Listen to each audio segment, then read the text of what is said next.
गडचिरोली येथे कार्यरत असणारे पोलीस सिपाई रवीश मधू मटके वय 34 वर्ष यांचा मृत्यू झाल्याची घटना घडली आहे.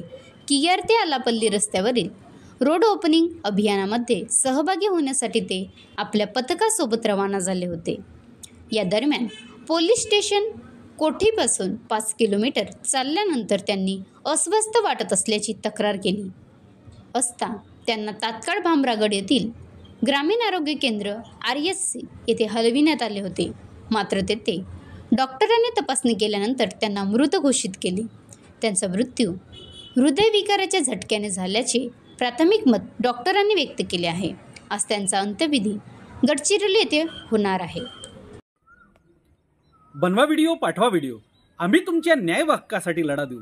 ताज्या बातम्या व घडामोडींसाठी पाहत राहा फक्त महाराष्ट्र लाईव्ह न्यूज.